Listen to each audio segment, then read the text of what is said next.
नमस्कार, वंदे मातरम साथियों, जय हिंद। स्वागत है आपका अपने YouTube channel Kishore Sharma defence honour पर। तो जीके और जीएस की फिर से श्रृंखला लेके आए हैं। जो भी भाई आर्मी की तैयारी कर रहे हैं उनके लिए बहुत ही शानदार क्लास होने वाली है। तो बिना देरी किए अपन स्टार्ट करते हैं। चलिए, तो सामान्य ज्ञान के क्वेश्चन रहेंगे 1 से 15 तक और 16 से 30 क्वेश्चन रहेंगे साइंस के। टोटल 30 क्वेश्चन का आपका मॉडल टेस्ट पेपर रहेगा। और आपको किस सेक्शन में कितने नंबर आते हैं कमेंट बॉक्स में ज़रूर बताइए। और अगर क्लास अच्छी लगे तो दोस्तों तक शेयर करें, है ना। जय हिंद, जय भारत। स्टार्ट करते हैं। जैसा कि पहला क्वेश्चन दे रखा है कि करो या मरो का नारा किसने दिया था। करो या मरो का नारा किसने दिया था, तो सभी बताएं। 4 ऑप्शन आपके सामने हैं, ज़्यादा समय ना लेते हुए। तो ये दिया था अपने महात्मा गांधी जी ने। किसने दिया था? महात्मा गांधी जी ने। तो जो बी ऑप्शन लगा रहे हैं वो बिल्कुल सही लगा रहे हैं। जो बी लगा रहे हैं वो बिल्कुल राइट लगा रहे हैं। आपको थोड़ा सा समय दिया जाएगा हर क्वेश्चन के लिए, ठीक है। 10 सेकंड आपको हर क्वेश्चन के लिए दिए जाएंगे, ठीक है। सेकंड क्वेश्चन है आपकी स्क्रीन पर कि निम्नलिखित में से कौन सिकंदर का समकालीन था। जो सिकंदर था उसके समकालीन कौन था। तो 4 ऑप्शन दिए हैं, जल्दी से राइट आंसर लगाइए। इसका जो राइट आंसर लगा रहे हैं, डी लगा रहे हैं, वो बहुत ही शानदार लगा रहे हैं। तो ये इसका जो राइट आंसर है वो रहेगा घनानंद। तो घनानंद किसके समकालीन था? सिकंदर के समकालीन था। चलिए नेक्स्ट क्वेश्चन की तरफ चलते हैं। लोदी वंश का संस्थापक था। लोदी वंश का संस्थापक कौन था? चलिए बताइए, 4 ऑप्शन दे रखे हैं। तो लोदी वंश का संस्थापक कौन था? तो ये था बहलोल लोदी। जो ऑप्शन बी लगा रहे हैं बिल्कुल सही लगा रहे हैं। चलिए नेक्स्ट चलते हैं। अगला क्वेश्चन आपकी स्क्रीन पर कि निम्न में से किस ग्रह को नीला ग्रह कहा जाता है। ग्रह से रिलेटेड क्वेश्चन आपकी आर्मी जीडी या कोई सा भी ट्रेड ले लो, टेक्निकल लगभग पूछेंगे ही पूछेंगे, क्योंकि इंपॉर्टेंट क्वेश्चन है। तो किस ग्रह को नीला ग्रह कहा जाता है? तो नीला ग्रह कहा जाता है पृथ्वी को। जो बी लगा रहे हैं वो बिल्कुल सही लगा रहे हैं। और अगर पूछे कि क्यों कहते हैं, तो किसकी उपस्थिति के कारण कहते हैं? जल की उपस्थिति के कारण। पृथ्वी पर जल पाया जाता है ना, तो जल की उपस्थिति के कारण इसको नीला ग्रह कहते हैं, उपस्थिति के कारण, ठीक है।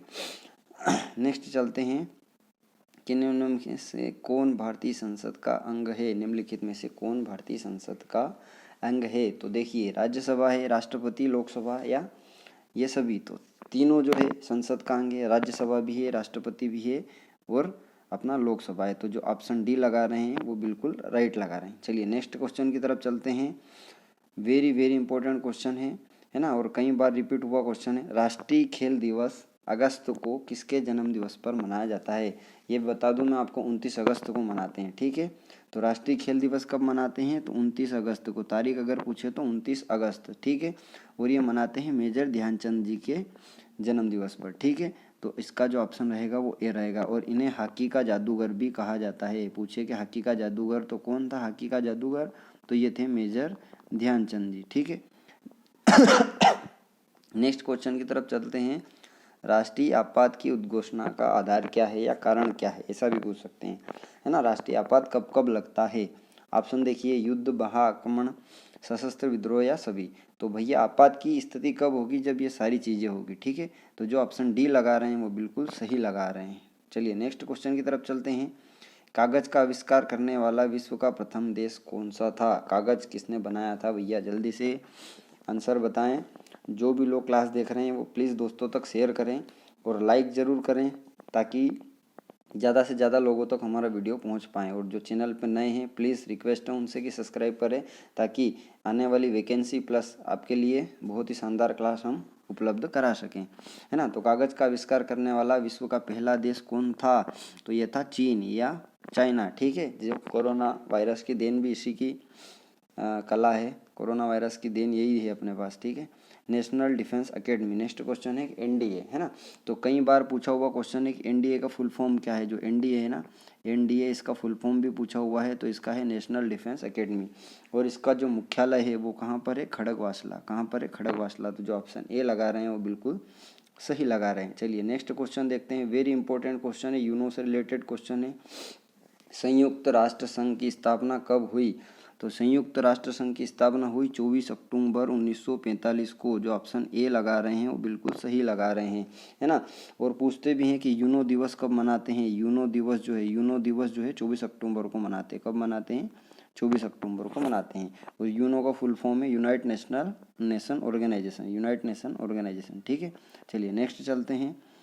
हैदराबाद किस नदी के किनारे अवस्थित है या किस नदी के किनारे बसा हुआ है? नदियों से भी रिलेटेड क्वेश्चन बहुत महत्वपूर्ण है, तो सारी नदियाँ और नदियों के किनारे बसे शहर जरूर पढ़ के जाएं। तो हैदराबाद जो है वो अपना किस नदी के किनारे है? मूसी। जो ऑप्शन ए लगा रहे हैं वो बिल्कुल सही लगा रहे हैं। तो हैदराबाद मूसी नदी के किनारे। चलिए नेक्स्ट क्वेश्चन की तरफ चलते हैं। इराक की मुद्रा राजधानी भी पूछ सकते हैं, है ना, देश की राजधानी, राज्य की राजधानी, और देश और उनकी मुद्रा भी पूछ सकते हैं। तो ये इंपॉर्टेंट क्वेश्चन है, कई बार रिपीट हुआ इसलिए डाला है मैंने। इराक की मुद्रा, तो इराक की जो मुद्रा है वो क्या है? दिनार। इराक की मुद्रा क्या है? दिनार। तो जो ऑप्शन डी लगा रहे हैं बहुत ही सही लगा रहे हैं। चलिए नेक्स्ट क्वेश्चन की तरफ चलते हैं। भारतीय राष्ट्रीय कांग्रेस के प्रथम अध्यक्ष कौन थे? भारतीय राष्ट्रीय कांग्रेस के प्रथम अध्यक्ष, तो जल्दी से बताइए, ज़्यादा समय ना लेते हुए। तो ऑप्शन नंबर जो डी लगा रहे हैं वो बिल्कुल सही लगा रहे हैं, वो थे व्योमेश चंद्र बनर्जी। ये आपको कई जगह दिखेगा WC बनर्जी। क्या दिखेगा? WC बनर्जी। तो उनका फुल फॉर्म है व्योमेश चंद्र बनर्जी। चलिए नेक्स्ट क्वेश्चन की तरफ चलते हैं। जैन धर्म के प्रथम तीर्थकार एवं प्रवर्तक थे। जैन धर्म और बौद्ध धर्म से भी रिलेटेड एक क्वेश्चन फिक्स है आपके एग्जाम में, तो इसको अच्छे से पढ़ के जाएं। तो जैन धर्म के जो प्रथम तीर्थकार या प्रवर्तक थे वो कौन थे? ऋषभ देव जी थे। कौन थे? ऋषभ देव जी। तो जो ऑप्शन डी लगा रहे हैं वो बिल्कुल सही लगा रहे हैं। चलिए नेक्स्ट क्वेश्चन की तरफ चलते हैं कि वर्तमान में भारतीय सेना या इंडियन आर्मी को कितनी कमानों में बांटा गया है या कितनी कमान कार्यरत है? तो जो इसका आंसर रहेगा वो रहेगा 7। ऑप्शन नंबर ए जिसने लगाया है बिल्कुल राइट। तो ये आपके 15 क्वेश्चन कंप्लीट हो चुके हैं। ठीक है, अब आप मुझे यूट्यूब पर कमेंट करके बताना कि इसमें आपको कितने नंबर सही बने। आप यूट्यूब पर ही कमेंट करके बताएं कि आपको कितने नंबर इसमें सही आए सेक्शन वाइज। ठीक है, जीके में इतने बने और जीएस में। अब सेकंड पार्ट चलते हैं जीएस, जहाँ पर आपके 16 से 30 क्वेश्चन रहेंगे। ठीक है, स्क्रीन पे जैसे पहला ही क्वेश्चन आपको दिख रहा है कि जीव विज्ञान के जनक जाने जाते हैं। जीव विज्ञान या बायोलॉजी। ठीक है, तो बायोलॉजी के जो जनक है वो कौन है? अरस्तु। अरस्तु, जो कि ऑप्शन सी लगा रहे हैं, बिल्कुल सही लगा रहे हैं। नेक्स्ट क्वेश्चन की तरफ चलते हैं कि पुष्पों का अध्ययन क्या कहलाता है? तो जो विज्ञान की शाखा है ये बहुत ही इंपॉर्टेंट है, इससे क्वेश्चन बनना ही बनना है। तो पुष्पों का जो अध्ययन है वो क्या कहलाता है? तो वो कहलाता है एंथोलॉजी। क्या कहलाता है? एंथोलॉजी। अगर फ्लोरिकल्चर भी है ऑप्शन में, एंथोलॉजी ना है और फ्लोरिकल्चर है तो फ्लोरिकल्चर भी कहते हैं, फूलों का अध्ययन कहलाता है वो। ठीक है, चलिए नेक्स्ट क्वेश्चन की तरफ चलते हैं। निम्नलिखित में से कौन एक तना है? गाजर, मूली, आलू या ये सभी? तो जल्दी से कमेंट करिए या जल्दी से आंसर बताइए कि कौन सा आंसर है इसका। तो जो गाजर और मूली है, गाजर और मूली जो है ये क्या है? जड़ है, और इसका जो राइट आंसर रहेगा वो क्या रहेगा? सी, आलू। तो गाजर और मूली क्या है? ये जड़ है। तो अगर पूछे कि जड़ का उदाहरण, तो गाजर, मूली, और आलू क्या है? तने का उदाहरण। चलिए नेक्स्ट क्वेश्चन की तरफ चलते हैं। संसार का सबसे बड़ा पुष्प किसके द्वारा उत्पन्न होता है? वेरी वेरी इंपॉर्टेंट क्वेश्चन है, कई बार पूछा हुआ है। तो विश्व का जो सबसे बड़ा पुष्प है वो रेफ्लेसिया द्वारा उत्पन्न किया जाता है। लगभग 15 किलो का इसका पुष्प होता है, 15 किलो का फूल होता है। ठीक है, चलिए नेक्स्ट क्वेश्चन की तरफ चलते हैं। जीव प्रक्रम के अंतर्गत कौन आता है? जीव प्रक्रम है ना, जिसके अंतर्गत जीवन की सारी प्रक्रिया आती है। तो जीव प्रक्रम के अंतर्गत कौन आता है? तो पोषण, उत्सर्जन, श्वसन या ये सभी? तो सभी आते हैं। ठीक है, सभी आते हैं जीव प्रक्रम के अंतर्गत। चलिए नेक्स्ट क्वेश्चन की तरफ चलते हैं। प्रकाश संश्लेषण की क्रिया में निम्नलिखित में से कौन आवश्यक है? जल्दी से ऑप्शन रीड करिए। सूर्य का प्रकाश, क्लोरोफिल, कार्बन डाइऑक्साइड।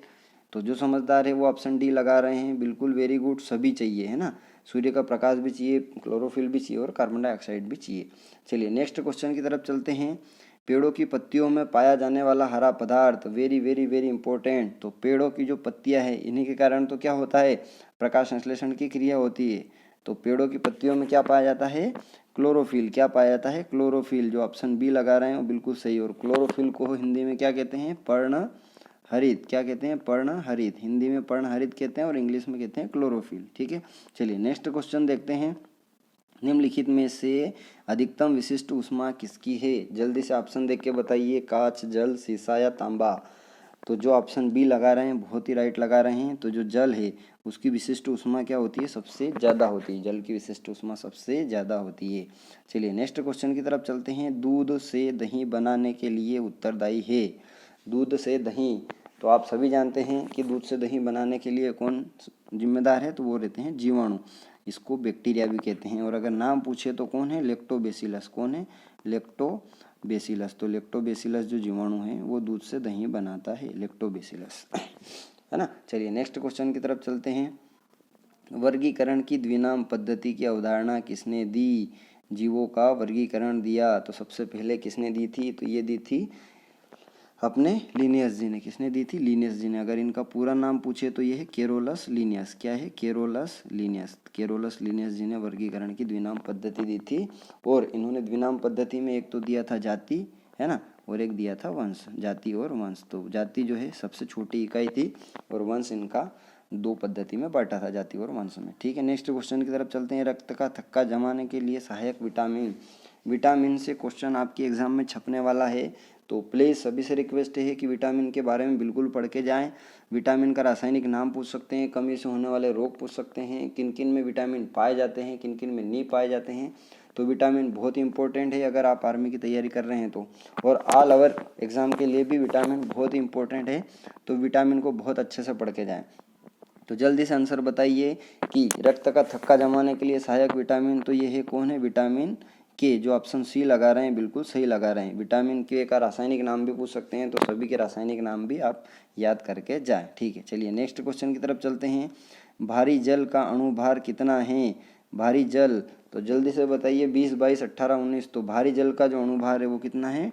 20 है। कितना है? 20 है। और भारी जल का अगर फार्मूला पूछे तो ये है D2O। इसको क्या बोलते हैं? ड्यूटीरियम भी बोलते हैं, D2O, है ना। और पानी का जो फार्मूला वो क्या है? H2O। इसका अणुभार कितना है अगर पूछे तो इसका अणुभार है 18 और D2O का 20 है। चलिए नेक्स्ट क्वेश्चन की तरफ चलते हैं।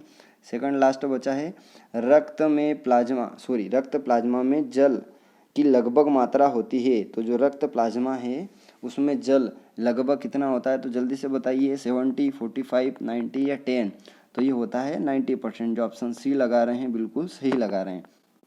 चलिए नेक्स्ट चलते हैं। भूकंपों का अध्ययन।